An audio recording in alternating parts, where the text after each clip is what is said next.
This is the actual equipment now that I'm using.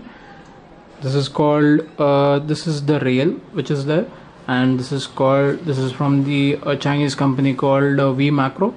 So in generally there are two main rails, automation rails, that are available for macro photographers. Of course there are many other rails which are being made by people, and they are made to order, but two main rails which are available in the market for access to all are the stack shot, which is made in US, and it costs around 200 sorry $600, given the style of equipment and the control that is there. And now recently some Chinese enthusiasts, they started to manufacture a cheaper version of it, and that is the V macro that you can see here. So essentially you get the entire kit when you buy the V macro. So I'm just going to walk you through what it is. So here you can see that this is the actual rail. The where I'm pointing at is actually the stepper motor. I think this is a 200 stepper, so they are giving an option of either 200 or 400. This is a screw driven rail, so you can see that you have here screw type hinges, so that when the camera is moving from back to forward or forward to back, it will be moving in very minute rotations and increments.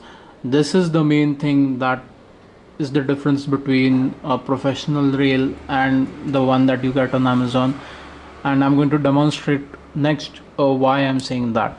So with the kit you get this rail, and you can see here the connections are all extremely good quality, and they lock itself pretty good.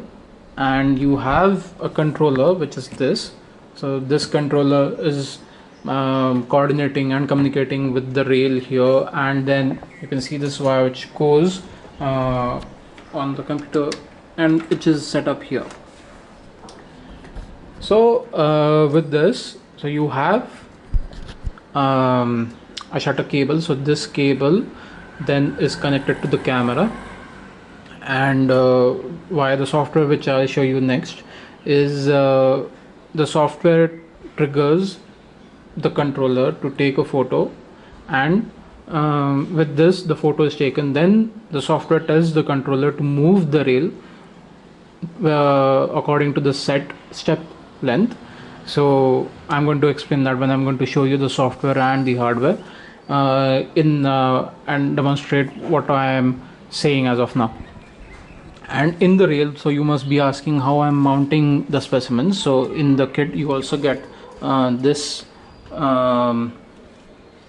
small tabletop tripod which has an alligator clip up.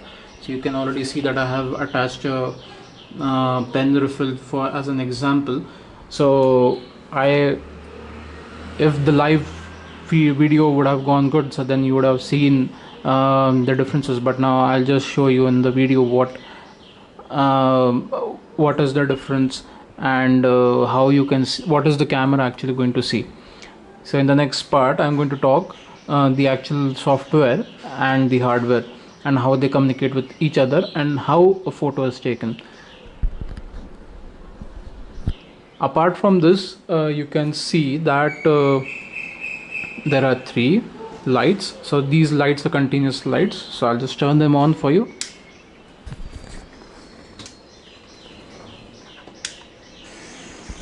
So these three lights are the Akia Yanso's lights. So these are all gooseneck lamps, and you can just mold them anyhow you want, and twist and turn, and keep it positioned, and they will stay on position.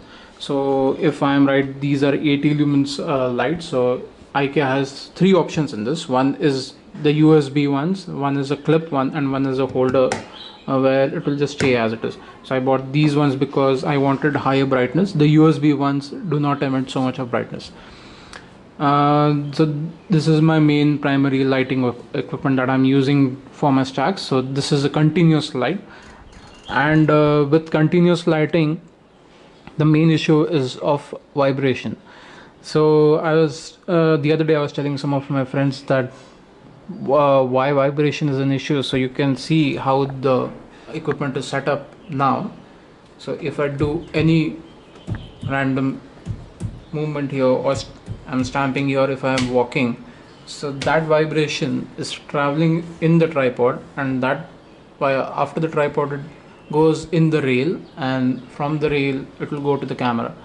So any minute movements can cause a lot of vibration when I'm taking the stack. And once the stack begins, and if there is any movement, the entire stack goes to waste and I have to start it again, or mark where my rail has stopped and then reposition everything and make sure there's no vibration and then stack again. The only problem in this is when I'm doing the post processing, I'll have to be sure where did I stop, mark it, and then realign all the images so that they align themselves back to the main source images.